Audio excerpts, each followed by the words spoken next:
Join us on Patreon and become part of our journey to uncover history's untold stories. Your support helps us create in-depth content, bring hidden narratives to life, and keep history alive for everyone. In the turbulent yet hopeful aftermath of the American Civil War, the newly emancipated African American population found themselves in a liminal space between bondage and liberty, searching for identity, spiritual affirmation, and a cultural anchor in the fractured landscape of Reconstruction America. While Christianity remained a central pillar for many, an intriguing and lesser-known thread emerged from the complex weave of African American religious expression, the rise of Judaic movements within the Black community. These movements, steeped in the conviction that African Americans were in some way spiritually, symbolically, or even genealogically linked to the ancient Israelites, represented both a reclamation of agency and an assertion of dignity in a world still steeped in racial prejudice. The genesis of African American Judaic movements post-emancipation cannot be divorced from the broader socio-religious currents of the 19th and early 20th centuries.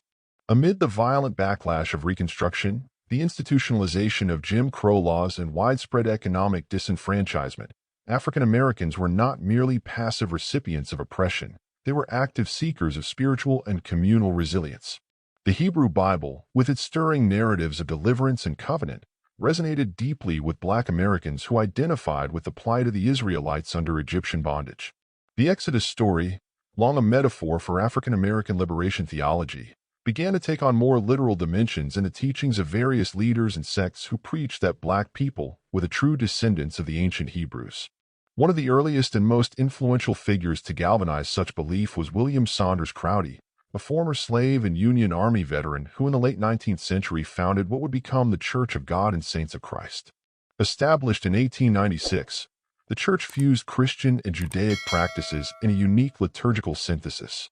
Crowdy claimed to have received divine visions instructing him that African Americans were the lost tribes of Israel, and he sought to build a religious community rooted in moral discipline, dietary laws, and the observance of biblical festivals.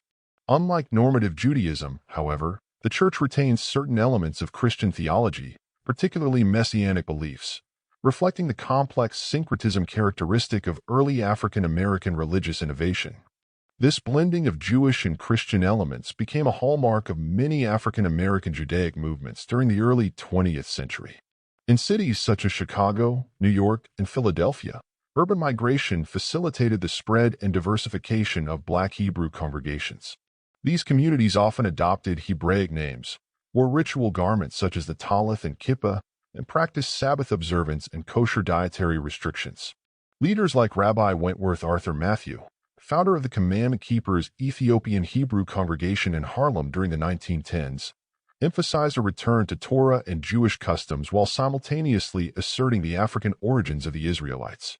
Matthew was particularly adamant about constructing a distinct Afro-Judaic identity, independent of both mainstream Christianity and Rabbinic Judaism, although he did seek recognition from the broader Jewish community. The tension between authenticity and acceptance became a defining feature of African American Judaic movements. Mainstream Jewish institutions, often dominated by Ashkenazi Jews of European descent, were skeptical if not outright dismissive of Black Jews, questioning the legitimacy of their claims to Jewish ancestry or conversion. This marginalization only strengthened the resolve of many Black Hebrew congregations to assert their identity and refine their practices. In many respects, their determination to adhere to Jewish law and tradition was both a form of spiritual devotion and a protest against the racial and religious hierarchies that excluded them. During the mid-20th century, the Black Hebrew Israelite movement gained momentum and diversified further. Some groups became more aligned with normative Jewish practice, seeking formal conversions through Orthodox or conservative rabbis, while others moved in a more radical direction, developing Afrocentric theologies and adopting increasingly separatist ideologies. Figures such as Ben Ami Ben Israel, born Ben Carter in Chicago, took the movement to an international level. In the 1960s, Ben Ami led a group of African American Hebrews to Liberia and later to Dimona, Israel, where they established a community known as the African Hebrew Israelites of Jerusalem. Although initially met with resistance by the Israeli government, which questioned their Jewish status, the group persisted and eventually gained permanent residency and a degree of cultural recognition within Israel. The story of African American Judaic movements is not monolithic, but rather a tapestry of diverse voices, theological positions, and communal aspirations. Some adherents identify strictly as Jews, some as Israelites, others as Hebrews, or by other designations entirely. Despite this diversity, common themes emerge: a deep engagement with the Hebrew Bible, a commitment to moral and communal uplift, and an enduring critique of white supremacy and religious exclusion. These movements serve not only as spiritual homes, but also as crucibles of identity formation, cultural memory, and resistance. Today, African American Judaic communities continue to evolve.